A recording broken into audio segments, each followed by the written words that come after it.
바이오젠 준비를 했습니다. 어제 정말 시끄러웠습니다. 뜨거웠던 기억입니다. 일본과 미국을 들쑤셔놨던. 맞아요. 저도 그래서 와 이런 걸 미리 알았더라면 좋았을 텐데 우리가 미리 알 수 있었거든요. 이게 사실은 저희가 어제 우리가 방송을 하고 나서 조금 낮 시간대에 이게 먼저 나왔었기 때문에 미리 알 수 있었던 건데 좀 아쉽다는 이 느낌은 좀 듭니다. 자, 다국적 제약사 바이오젠 치매 정복의 꿈을 이제 불지폈다라고 제목을 제가 정해봤는데요. 이 바이오젠이 혼자 한 건 아니로 일본 제약사 에자이와 함께 이제 치매, 알츠하이머병 치료제를 같이 공동 개발을 하고 있는데 어제 낮에 이제 이 일본 매체들이 에자이 발로 이 기사를 엄청 썼어요. 먼저 내가 읽었었구나. 그러면서 이제 알려졌던 거죠. 그래서 지금 알츠하이머 치료 약물 레카네맙의 임상 3상 결과를 애들이 이제 발표를 했거든요. 보도자료라던가 홈페이지에 올렸는데 그 내용을 보자 하면 요약해 보자면 초기 알츠하이머 환자 1795명을 대상으로 18개월간 임상 실험을 진행을 해봤는데 위약 대비, 그러니까 가짜 약을 준 사람과 실제 이 약을 투입한 사람 중에 이 위약 대비해서 인지와 기능 저하가 27% 감소하는 게 드러났다라는 거였거든요. 그러니까 상당히 좀 효과가 있었다라는 건데, 그래서 관련해서 미국 FDA의 조건부 조기 승인 여부를 지금 FDA에서도 검토 중이고 이 회사 측에서는 이걸 내년 3월로 목표로 하고 있다. 조기 승인 받는 걸 하고 있다라는 거였는데 뭐 사실 요 뉴스가 다거든요. 근데 내용을 보면 어제 진짜 월가와 투자자들이 이거에 완전 환호를 했습니다. 일단 투자자들은 어제 주가가 40% 급등을 했어요. 이게 오른쪽에 완전 치솟아가지고 차트로 잘 보이지도 않을 텐데 요거 여기서부터 여기까지 276달러까지 200달러에서 이렇게 쭉 70달러 넘게 급등을 했습니다. 자, 그리고 사실 어제 시간 외에서는 이게 50%까지 급등을 했는데 이게 단순히 그냥 투자자들이 그냥 확 몰린 게 아니라 월가에서도 이에 대해서 상당히 긍정적인 이야기들이 쏟아져 나왔습니다. 일단 미조증권의 살림 시헤드 애널리스트는 투자 의견을 중립에서 매수로 높이고 목표 주가를 207달러에서 270달러로. 근데 사실 어제 종가보다 좀 낮습니다. 그렇죠. 높였습니다. 그러면서 했던 얘기가 임상 결과가 상당히 명백하고 긍정적이다. 그래서 이것은 미국 FDA 승인 가능성 충분하다고 본다라고 이야기를 했고요. BMO 캐피털의 에반 데이빗 시거먼 애널리스트도 동일한 이유. 그러니까 이 임상 결과가 너무 깔끔하다라는 거예요. 그러면서 투자 의견을 시장 수익률에서 시장 수익률 상회로 높이면서 목표 주가를 217달러에서 360달러로 높였습니다. 구겐하임의 야틴 순회자는 기존의 중립 의견과 목표가 190달러는 그냥 유지를 했어요. 목표가에 도달했기 때문에 뭐 이 투자 의견은 그대로 유지할 거야라고 했지만 코멘트를 좀 했는데 약간 좀 미조증권이나 BMO 캐피탈과 다른 코멘트여서 이건 따로 또 제가 정리를 해봤는데요. 알츠하이머 치료에 새로운 여명을 연 뭐 엄청난 사건이다라고 이야기를 하면서 이 약물은 60억에서 80억 달러의 메가 블록버스터의 잠재력을 보유하고 있다. 이 정도의 매출을 낼 수 있는 정말 메가 블록버스터 약물이다. 치료제다라고 이야기를 했고요.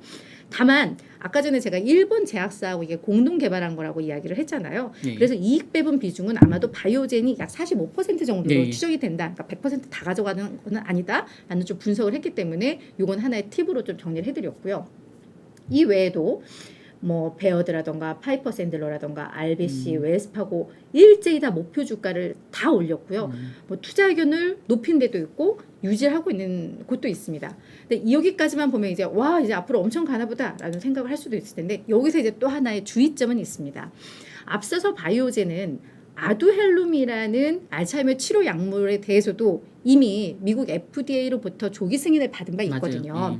그래서 이게 작년 6월에 조건부 승인을 받았는데 그 당시에도 이게 18년 만에 이 치매 치료 약물에 대한 승인이라고 해서 이때도 엄청 이게 이슈가 됐던 바가 있었거든요. 이때도 주가 뭐 난리가 났었는데 다만 이후에 이제 판매하는 그런 과정과 이런 과정에서 안전성이라던가 유효성의 문제가 좀 논란이 된 바가 있습니다.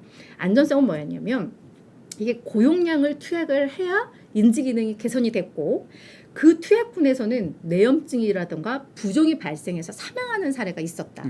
그리고 이 가격은 너무 비쌌다라는 거예요. 그러면서 사실 이게 일종의 약간 실패 케이스가 됐거든요. 국내에도 이게 들이왔는데 많이들 이거를 사지를 않은 그래서 실패약이라고 하는데 요것과 약간 같은 방식의 치료 약물이라고 하는데 일단은 그래서 여기에서도 부작용이 그럼 뭐가 있었어 했더니 투약 환자 중에서 약 2.8%에서 뇌부종이 좀 발생을 했고 0.7%에서 뇌출혈로 인한 증세가 좀 나왔다고 합니다. 다만 이 부작용은 예상치 이내로 심각하지 않다라는 게 이제 이쪽의 분석인데 다만 이게 회복하거나 이 약을 주입하면 알츠하이머가 뭐 치료가 된다거나 그리고 이 인지 기능이 뭐 정말 100% 감소를 한다거나 회복되거나 네, 이게 아니라는 거예요. 그래서 이게 완전 근본적인 치료제가 될 수 있을까에 대한 우려에 약간 의문의 목소리가 있습니다.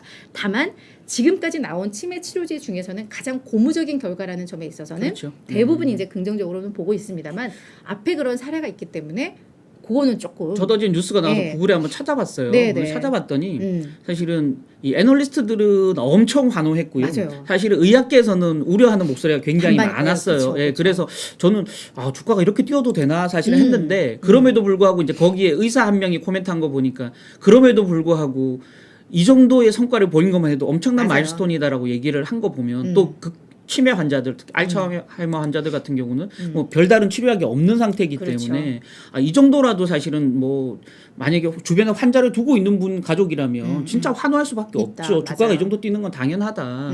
뭐 다만 이제 앞으로 더 갈 것인지에 대해서는 아까 말씀드렸던 그 리스크 요인도 같이 좀 고려해보면 맞아요. 어떨까 하는 생각이 듭니다. 그래서 이 CNBC의 짐 크레머 또 나왔는데 네. 이 사람도 어제 관련해서 멘트를 안 했는데 끼어드는 데가 없어요. 맞아요. 이거는. 이분 되게 매력 있더라고요. 뭐라고 했냐면 그래, 바이오제 돼서 돈 벌어서 그거 일라이 릴리에 투자해. 네. 얘네도 지금 그 원래 당뇨병 치료제인데 그게 비만 치료제에 또 효과 있어서 네. 요것도 지금 승인 신청하고 있잖아요. 그래서 네.